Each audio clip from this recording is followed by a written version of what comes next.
How far off are we from age reversal, do you think? That's one I'm most excited about. So have you looked at Yamanaka factors, or have you talked about this on your show before? David Sinclair's been on, and I know that he's sort of tangentially associated with it, but Yeah. assume no. Do the 30,000-foot view of the Yamanaka factors. So every cell in our body has the same DNA, okay? We know that. And the DNA is in every cell because of a process called mitosis. Every time we make a new cell, from the time we're in the womb to today, we're making new cells. Both our entire DNA gets copied over into every cell. But what makes my eye look and act differently than my skin? If it's got the same DNA, how's it different? How's it different than my brain or my tongue or my feet? Those are different cells. There's different cells and different organs in the body. Those cells are different because the genes in the DNA are on or off. So there's a bunch of switches, and the switches are either on or off. And that creates cellular differentiation. It's what makes one cell different from another cell. The eye cell different from the heart cell, different from the skin cell or the lung cell. And the switches that are on or off are these little molecular switches. They're molecules that sit on top of the DNA, and they keep that gene from working. It blocks it off. And then the other gene is open. And when it's open, that means that your cell is making RNA copies of that gene and turning it into a protein. Zeros and ones. Zeros and ones. And each gene makes a unique protein. The proteins that then come out do a bunch of stuff. They're machines. They're molecular machines. And they're constantly doing all this stuff in your cell. And that's what makes every cell different, is what genes are on and what genes are off. And the complexity of this is astounding. If you were to think about a cell being the size of Manhattan, so imagine a cell is a city the size of Manhattan with 500-story tall buildings. That's how big it would be.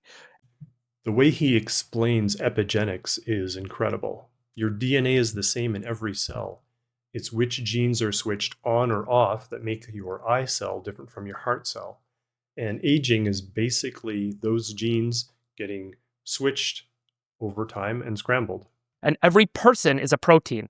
There's 10 billion people living in this 500-story tall building, island of Manhattan, going in between the buildings, up and down all day long, building stuff together, never sleeping, always working, running into each other, having coffee, making stuff together, breaking stuff together, working. 10 billion of us. Those are the proteins in the one cell. In one cell, running around doing stuff for 80 years. That's 1 second in one cell. That's how complex this is.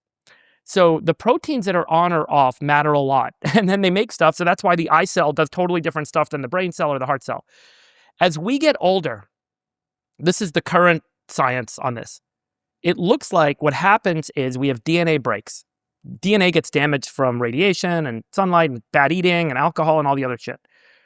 As those DNA breaks happen, your cell actually fixes the DNA. It's very good at fixing it. Goes in, there's a bunch of proteins. They're the worker proteins that are repaired proteins. They go in, they fix the DNA. Every time the DNA gets fixed, there's a chance that those ones and zeros, those ons and offs, get moved around a little bit.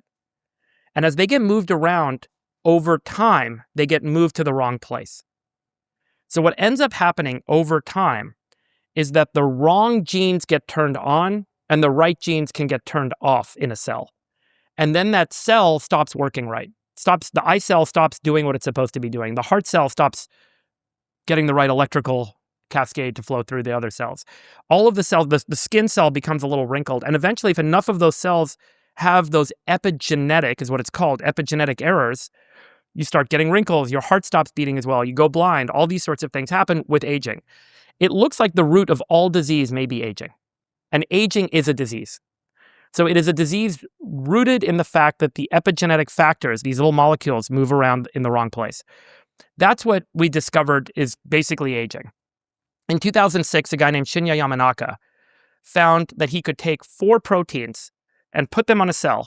They would go into the cell and they would move all of those epigenetic markers, those ones and zeros, to make that cell into a stem cell, which can then be turned into any other cell in the body. So that was the magic thing he won the Nobel Prize for. In 2016, another scientist published a series of papers showing that instead of putting a lot of those 4 proteins on the cell, you could put a small amount. And if you put a small amount, instead of resetting all those molecular markers and making that cell back into a stem cell, what it actually does, it just moves those markers back to where they're supposed to be to make it a young cell. And suddenly that retinal cell becomes like a young retinal cell. The skin cell becomes a young skin cell. The heart cell becomes a young heart cell. All of these cells get reset. And they did this in mice, and they made the mice age to like 250 plus years old. They put it in monkeys, the wrinkles went away. And they've done it in specifically applying it to retinal cells in the eye and reversed blindness. This is Sinclair's stuff, right? Sinclair has one of these companies that's in clinical trials now. And there's dozens of others. Altos Labs is like one of the most funded startups in history that no one talks about. They've raised, close to probably $10 billion at this point to pursue these technologies. But basically what this means is we are now discovering not just the 4 proteins, but a whole bunch of other little molecules that we can put into a cocktail. Either we're going to drink it, take it as a shot, or take it as a pill. It will get into our cells and it will reset. Yeah, they made mice live the equivalent of 250 human years. Put it in monkeys and the wrinkles disappear. Reversed blindness in retinal cells. This isn't theoretical anymore. It's in clinical trials right now. The epigenetic of that cell to make it young again. They're starting with targeting diseases, like a particular, like blindness or glaucoma in the eye, or rheumatoid arthritis or some other heart issue, and they're applying these factors to the cells in that tissue only. Locally. But over time, what will end up happening is this becomes a systemic treatment. And they're already doing it in animal models. And then you can either do it continuously, or what I think will end up happening is we'll probably have a system whereby these factors will be continuous. When I say the word factor, I mean protein. These proteins can be continuously made and released inside our body as they're needed. So we maintain our youth. And we will live, theoretically, for as long as we want. That's where this is headed.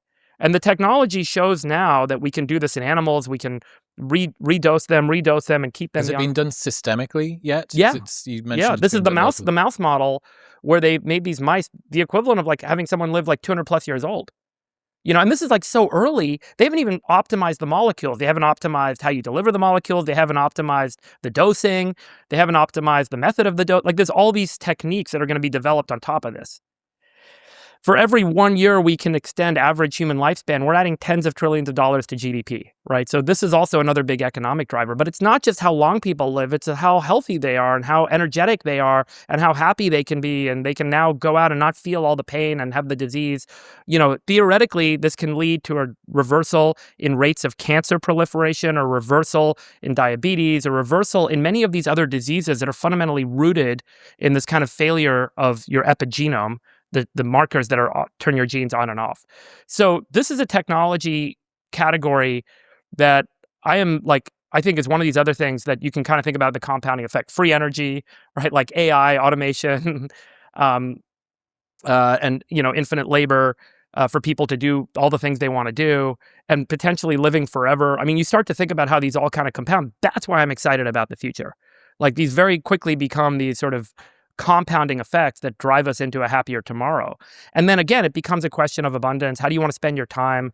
Again, 100 years ago, I don't think people would have had the job option of being a yoga instructor or being a podcaster or being a wedding photographer or, go down the list. Like there's so many things that people have found joy in doing with their time, and they can be productive doing it. I think more of that starts to happen tomorrow. And it's less of the you got to go work the corporate shitty job on a trading floor, in a corporate office at a cubicle, or, in a factory, or all the things that maybe we will look back one day. Every year we extend average lifespan adds tens of trillions to the GDP.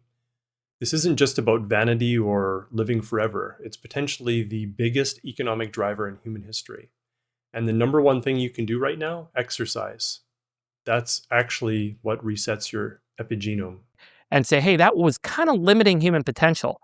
Like maybe humans could do a lot more, and maybe they should. And these shifts to more abundance give us that opportunity to do that.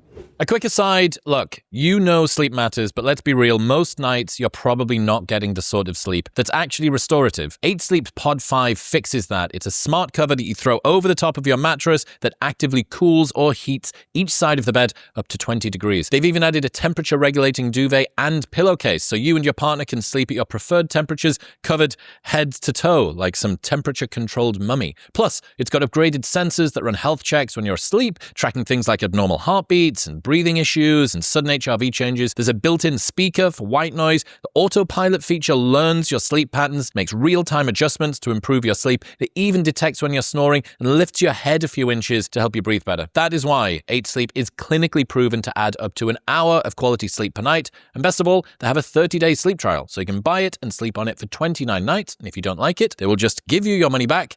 Plus, they ship internationally. Right now, you can get up to $350 off the Pod 5 by going to the link in the description below or heading to 8sleep.com/modernwisdom and using the code modernwisdom at checkout. That's EIGHTsleep.com/modernwisdom and modernwisdom at checkout. How far do you think we're off from getting to the stage where we can do age reversal? 1 decade, 5 decades? Way less than that. Way less than that. We are in clinical trials now on several of these cocktails. And if there's always a risk in going from animals to humans, but we've done it with human cells in vitro in a petri dish, and we see the effect that we are expecting to see. So we have a lot of reasons to believe that, over the next 10 to 20 years, more of this starts to proliferate.